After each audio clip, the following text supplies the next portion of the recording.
Connection. Oh, we're live. Right in the middle of a big sip. Hey, everybody. Hi, we're live. Happy Thursday. Oh, I love how it pops up on each other's devices. Own your shit. Own your shit. Okay. So, yeah. So Happy Thursday. Yeah. Almost the weekend. Are we cheersing? Oh, I don't. Well, I can. You have an I have empty an coffee empty. cup? I finished my coffee already. Yes, So, we've had two, and I feel like That's my my teeth limit. got even yellower, if that's a word. Not yellower. drinking water. No, your teeth look great. Your teeth look great. Right. We're telling your followers that you started a live video. Perfect. Hang on while your followers join in.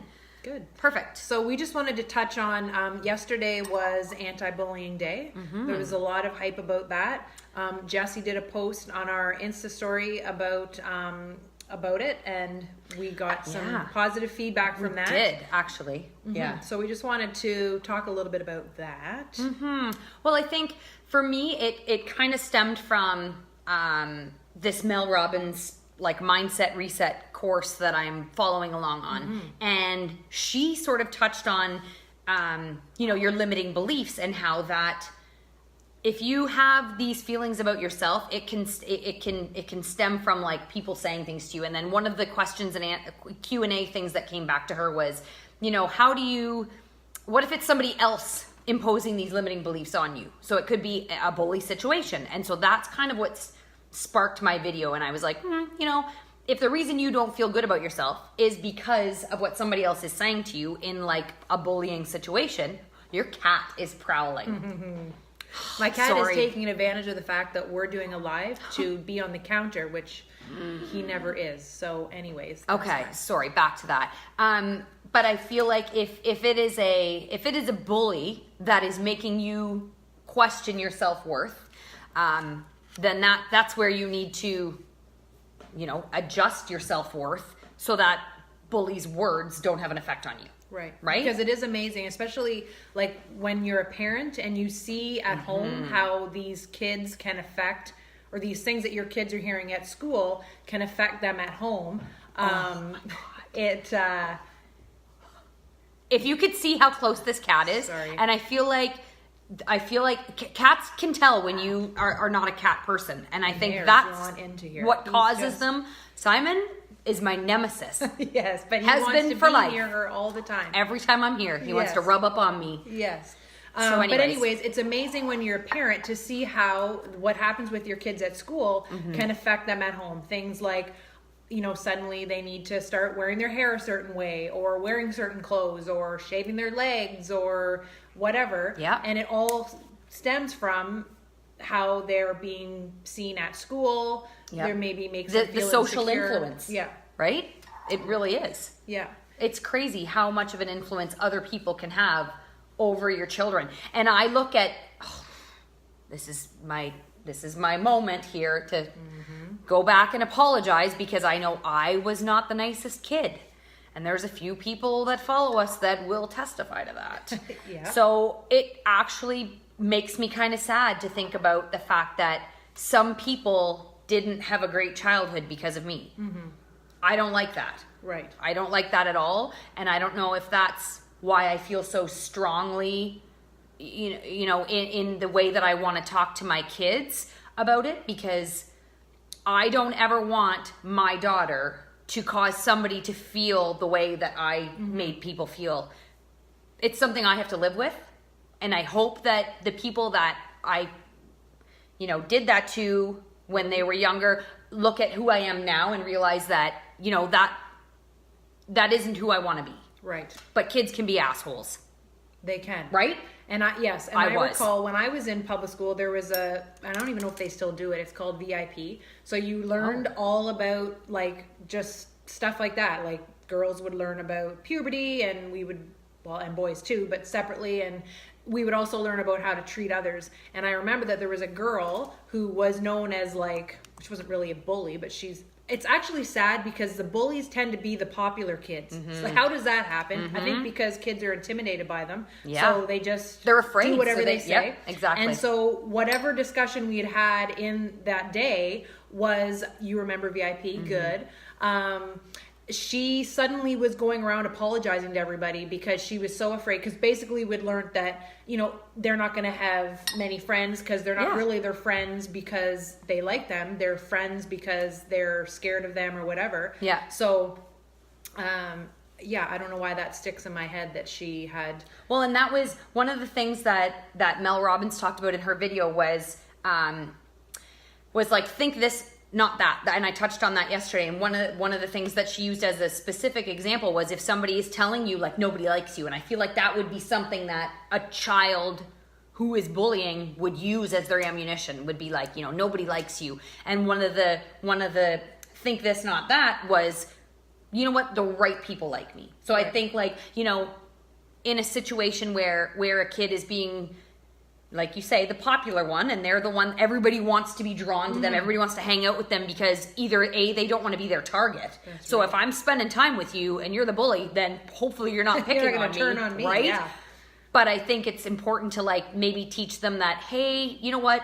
That's not the crowd you want to roll with. You want to be with the people that you should be with, the people that actually treat you nice. And it's easy for us to say because we're old. Well, that's the truth. We've been there. Yeah. And this is where I got this mystery message today. I can't find it anywhere, but this message popped on my phone today, and it was somebody responding to the video yesterday saying like, so what would you tell yourself? What would you tell your childhood self now that you see the result of it?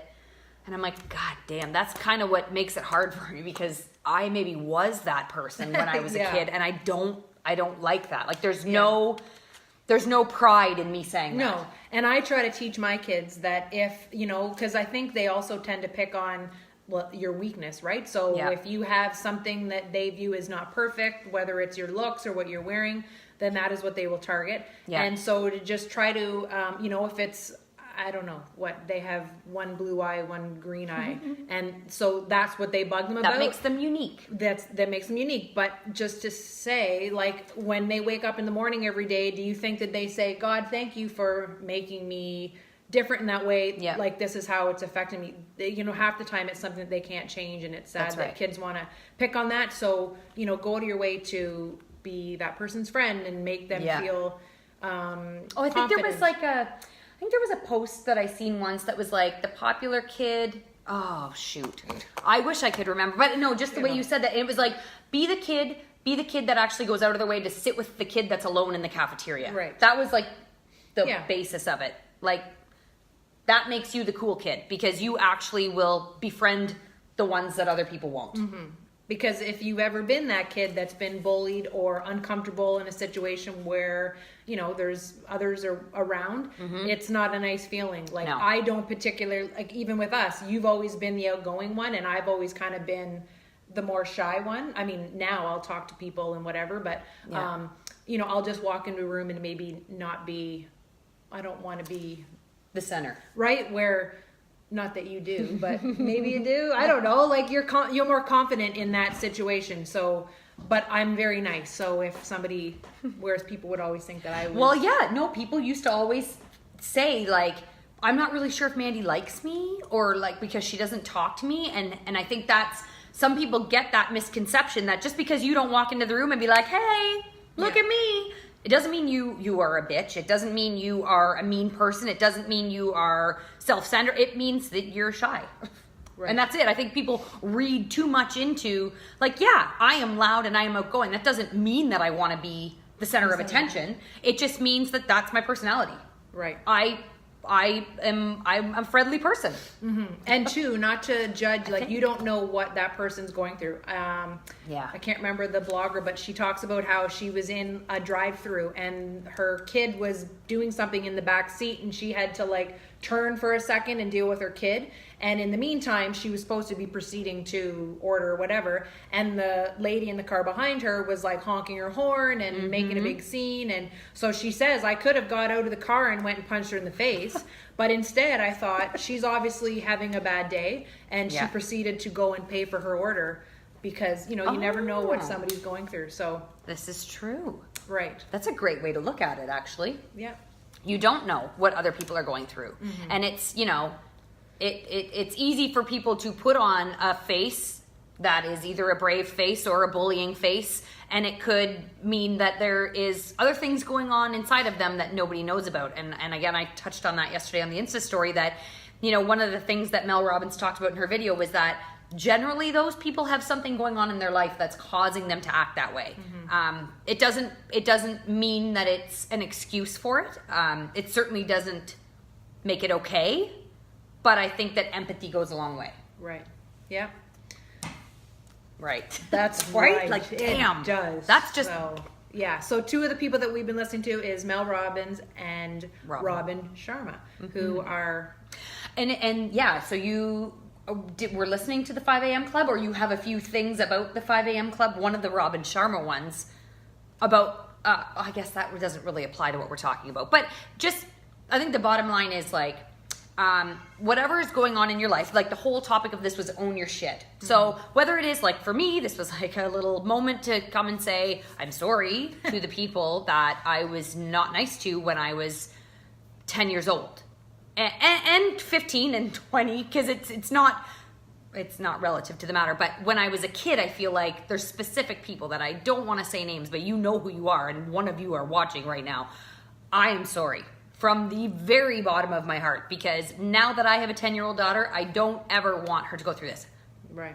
But the lesson is that using negative situations in your life, you can either become a victim to it, or you can use it as something to build on. Right. So you either take your negative experience and it's like an excuse and you go in one direction, or it pivots you in a different direction and you look back and say, oh, that's why that happened. And, you know, even though it wasn't Like that old saying, quite what you thought. everything happens everything for a reason. does happen for a reason.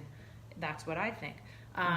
So there's lots of situations where, you know, I've had where at the time you think, God damn, that sucks. This is the end. Right? Yeah. But then you look back and understand then why it actually happened. Why does it happen? You have a great story. Oh, yes. Oh, shoot. Well, we can save that for another episode, but I feel like it kind of relates to this, that like you could look at your situation and you could have went one way Right. and you didn't. Right. So that situation being that I got pregnant when I was 17. And so at the time I thought for sure I was destined to failure because that's what I was always told, you know, Yep. that basically was the end when you're 17. Yeah. But now 21 years later, it worked out fine, right? So That's right. I feel like you're so modest. Yeah. It could have taken her in one direction, and I don't think she'll ever say this, but like, you know, having to not be able to finish high school and then go back and finish high school, not only finish high school, but go on to become a successful paramedic. So like, we're talking not just having a baby when you're a teenager affect you, like overcoming it and making a career out of something that could have been a horrible, like not a horrible situation. Having a baby is not a horrible situation, but when you're 17 and you have everything else going on in your life that you did, you know, and losing your dad and everything like that, it could have led you to a totally different space, but you use that as like fuel. Right. And it was not going to keep you down and like. Right. And so anybody who, like, when I see kids that are having babies, and I could just want them to know that it's not the end of the world. You can, you know, overcome that. If anything, for me, it encouraged me to be successful because I had kids at such a young age that I was afraid of what the alternative was, which was, I don't know. We don't know. Who knows? No, you don't know, because So- you're living in the moment. Right. Right? You're living in the moment, and you created something great out of and again, I don't want to call it a negative experience, but maybe today, just have a look at your life, have a look at what's going on, have a look at something that's happening that you think is the end, and just decide that you're going to make something better of that. Or reflect on things that have happened in your life, and maybe you need to own that shit. And maybe you need to make a decision now to change what was, apologize, make good on something. Right. Yeah. Are you smiling at? I'm smiling at that thumbs up Oh. from Mel. So yeah, to end, the one thing that was like kind of a quote and we were trying to figure out actually how it went, was it like 5 minutes or 5 weeks or 5 months? But I was like, if it's not going to matter in 5 years, then don't spend more than 5 minutes worrying about it. Right. But I feel like you don't even want to look at 5 years. Like, if it's not going to matter in 5 days or in 5 months, then don't Right. spend. Well, and that's the 5 thing minutes too. on it. Like, yes, when you look back and did it really affect, Yeah, like, will you even remember it? Is it worth getting upset about? that's right. You know, everything happens for a reason. It does. I should get that tattooed somewhere. But Well, that is it. that is it for today. Hope everybody's enjoying. Today's really nice and sunny. So it's warmed up a little bit. It was cold as Oh my God. holy snap this morning, but it's warming up nice. So enjoy the sunshine. Have a great anti-bullying day. And remember, be kind. Please be kind. Have a good day.